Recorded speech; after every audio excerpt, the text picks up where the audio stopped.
నమస్తే, నేను మధు. నిన్న ఈడీ మిథున్ రెడ్డిని విచారించినట్టు తెలుస్తోంది. అయితే ఆ విచారణలో మిథున్ రెడ్డి ఎటువంటి ఆన్సర్స్ ఇచ్చారు, ఈడీ ఎలా ప్రశ్నించిందన్న విషయాల గురించి రోజు మనం చర్చించుకుందాం.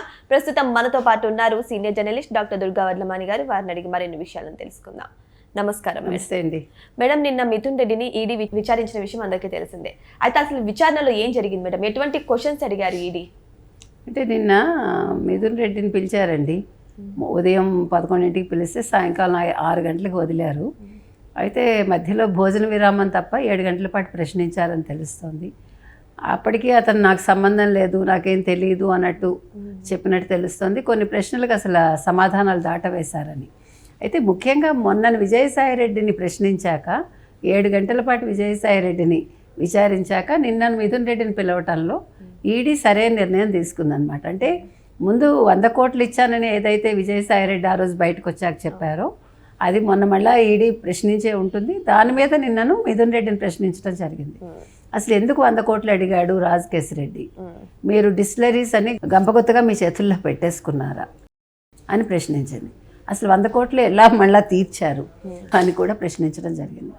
ఎందుకంటే ఇప్పుడు మీకు 100 కోట్లు మీరు అప్పు తీసుకున్నారంటే ఏ బేస్ మీద తీసుకుంటారు, ఇచ్చేవాళ్ళు ఎలా ఇచ్చారు, మీరు తర్వాత వెంటనే ఎలా చెల్లించగలిగారు? 100 కోట్లు పూర్తిగా చెల్లించారా? ఎందుకంటే 70 కోట్లే వచ్చాయని అన్నట్టు గుర్తు. నాకు అసలులో ఇంకా 30 కోట్లు ఇవ్వాలి, వడ్డీ ఇవ్వలేదు అన్నట్టు చెప్పినట్టు గుర్తు మనకి. సరే, ఏది ఏమైనా నేను అడిగిన దానికి ఆయన కొంచెం దాటవేశాడు అంతా కూడా మిథున్ రెడ్డి. రెండోది ఏంటంటే పిఎల్ఆర్ ప్రాజెక్ట్స్ కావచ్చు, హుడ్ వింగ్స్ ప్రాజెక్ట్స్కి సంబంధించి కూడా ఆ లావాదేవీలు ప్రశ్నించడం జరిగింది. తర్వాత ఈ ఆదోన్ డిస్టిలరీస్ పిఎల్ఆర్ ఇండస్ట్రీస్ మధ్య లావాదేవీలు జరిగాయి. సో ఆ లావాదేవీలు ఏంటి, అసలు ఎందుకు చెల్లించాల్సి వచ్చింది, ఇవన్నీ కూడా ప్రశ్నించారు.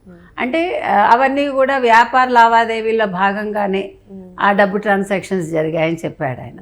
కానీ అది సరిపోదు కదా, వివరాలు కావాలి. అంటే నిన్న మిథున్ రెడ్డి ఊహించి ఉండడు ఇంతలాగా అడుగుతారని. ఇప్పుడు క్లియర్ కట్గా వాళ్ళు అసలు ఈ మద్యం కుంభకోణానికి సంబంధించి రాజకేశిరెడ్డి పాత్ర కావచ్చు, మన విజయసాయిరెడ్డి మాట్లాడిన విషయాలన్నీ కూడా ఇతను ముందు పెట్టి అతన్ని ప్రశ్నించాక వాటికి సంబంధించి కూడా ఇతను ప్రశ్నించి ఉంటారు. సో ఏది ఏవైనా మిథున్ రెడ్డి ఊహించని విధంగా జరిగింది. వాళ్ళు ఇంకోటి ఏం చెప్పారంటే మళ్ళీ అవసరమైతే మిమ్మల్ని పిలుస్తామని కూడా చెప్పారు.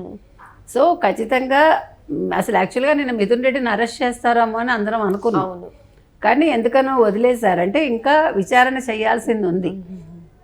సో ఇప్పుడు పాత్రధారులు, సూత్రధారులు అందరూ వచ్చారా, అంతిమ లబ్ధిదారుడు గురించి తెలిసిందా అనేది మనకి ఇంకా ఏమీ అక్కడ నిన్న సరిగా వివరణ రాలేదు. తర్వాత అసలు మీరు ఈ మద్యం ప్రాజెక్టు కోసమే ఈ డబ్బులు తీసుకున్నారా అంటే ఈ వ్యాపార లావాదేవీల కోసం అసలు ఎందుకు తీసుకున్నారు అంటే అసలు నాకు సంబంధం లేదన్నట్టు చెప్పాడని తెలుస్తోంది. తర్వాత పిఎల్ఆర్ ప్రాజెక్ట్స్కి సంబంధించి చంద్రశేఖర్ రెడ్డి, తర్వాత శర్వాణి ప్రాజెక్ట్స్ ప్రతినిధులు కూడా నిన్న ఈ విచారణ జరుగుతున్నంతసేపు వాళ్ళ కాంపౌండ్లోనే ఉన్నారట. సో ఎవడికి వాడు భయపడుతున్నాడు అనమాట.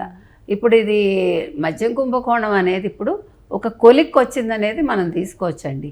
ఇవాళ మిథున్ రెడ్డి, ఎందుకంటే మనకు తెలుసు ఎక్కడో బాంబే నుంచి వాళ్ళు డొల్ల కంపెనీల ద్వారా ఈ హవాలా మనీని వాళ్ళు హైదరాబాద్ నుంచి అట్టపెట్టెల్లో గోను సంచుల్లో పంపించి దాన్ని మళ్ళీ హైదరాబాద్ చెక్ పోస్టుల దగ్గర ఎవడు పట్టించుకోకుండా అక్కడి నుంచి మళ్ళీ తాడేపల్లికి పంపించి కొన్నేమో చెవిరెడ్డి భాస్కర్ రెడ్డికి పంపించి కొంత డబ్బు, తర్వాత అక్కడ మీకు ఒక ఫ్లాట్ తీసుకుని తాడేపల్లిలో ఆ ప్యాలెస్ పక్కనే, అదే ఆ పేరు కూడా మర్చిపోయాను నేను ఇప్పుడు, ఒక ఫ్లాట్ తీసుకున్నారు ఒక బిల్డింగ్లో, తీసుకుని అక్కడ ఈ డబ్బులన్నీ ఉంచారు. మీకు గుర్తుంటే కనుక అయితే కలకటా నుంచి వచ్చిన కొంతమంది ఒక 3 కోట్ల ఎంత దొంగతనం చేశారు. చేస్తే అప్పుడేమో వాళ్ళు కంప్లైంట్ ఇవ్వలేదు. వీళ్ళు ఏమనిస్తారు, ఏదో తేలుకుట్టిన దొంగల్లా ఉన్నారు అప్పుడు. అంటే ఇంత జరిగాక ఇవాళ ప్రతి పైసా గురించి ఈడీ దగ్గర లెక్కలు ఉన్నాయండి. అందుకని మిథున్ రెడ్డి తప్పించుకోవటానికి అయితే లేదు. ఖచ్చితంగా ఇవాళ ఎవ్వరూ తప్పించుకోవడానికి లేదు. విజయసాయిరెడ్డి అయితే డబ్బులు ఇచ్చాను ఒప్పుకున్నాడు, ఆయన ఎందుకు ఇచ్చానో చెప్పాడు కాబట్టి ఆయన దగ్గర లావాదేవీలు ఉన్నాయా లేదా అనేది బయటికి రావాలి.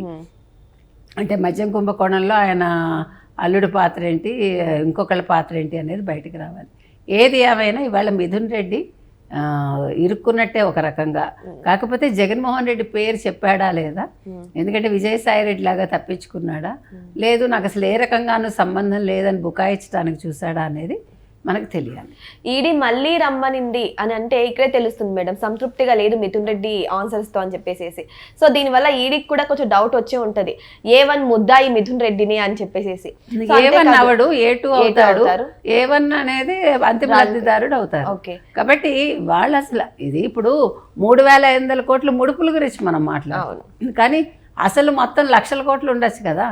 ఇప్పుడు మీరు ముడుపులు దుబాయ్కి వెళ్ళాయి, దుబాయ్కి వెళ్ళాక మనకు తెలుసు ఐఐటి విద్యార్థులు కావచ్చు కొంతమంది అక్కడ ఉన్నారు, వాళ్ళకి మళ్ళీ బీఆర్ఎస్కి సంబంధం ఉంది. ఇవన్నీ మనం మాట్లాడుకున్నవే.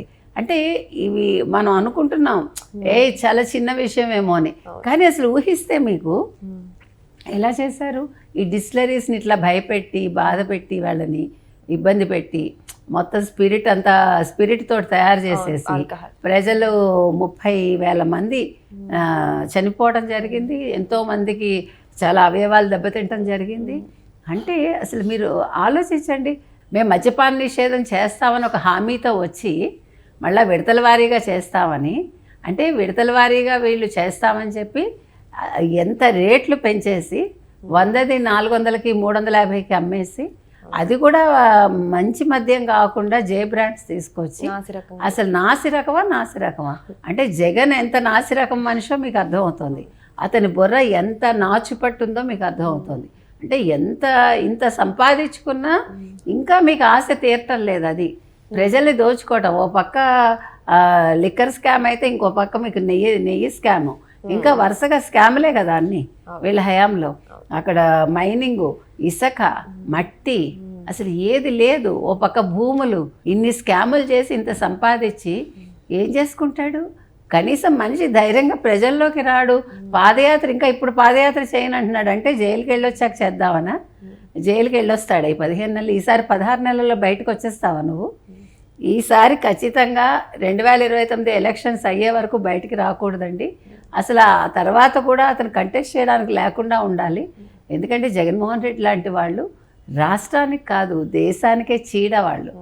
అందుకని ఇవాళ ఈ మద్యం కుంభకోణంలో ఎవరెవరైతే ఉన్నారో అందరూ జైలుకి వెళ్ళాలి, జీవితకాల ఖైదీలుగా వాళ్ళు ఉండిపోవాలండి.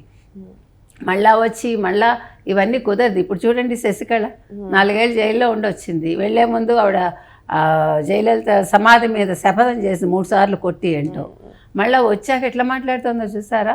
నాకు తెలియకుండా ఏం జరిగింది, అంతా నాకు తెలిసే జరిగింది, నేనే చూసుకున్నాను అంతా జయలలిత తరఫున. అంటే నువ్వు చూసేసుకుంటే, ఇప్పుడు మీరు ఐఏఎస్ అండి, మీ దగ్గర ఒక అసిస్టెంట్ ఉంటాడు, మీ దగ్గర చూస్తూ ఉంటాడు, అంత మాత్రం వాడు ఐఏఎస్ అయిపోతాడా? కాడు కదా. అట్లాగే నేనే ముఖ్యమంత్రిని అన్నట్టు మాట్లాడితే ఎట్లా? వీళ్ళు కూడా అలానే. అందుకని ఇవాళ ఈ మద్యం కుంభకోణంలో ఈడీ దూకుడు ఇంకా పెంచాలండి. అసలు ఎక్కడా కూడా జాలి పడకూడదు ఎవరి మీద. ఇంతమంది ప్రాణాలు తీసిన వీళ్ళని జైల్లోనే పెట్టాలి. సో మిథున్ రెడ్డి విచారణ అనంతరం మరి ఈ కేసు తదుపరి ఎప్పుడు మళ్ళీ విచారణ స్టార్ట్ చేస్తుందో, మరి ఎప్పుడు ముగింపు వస్తుందో మనం అంతా వెయిట్ చేసి చూడాల్సిందే. Thank you so much. Thank you.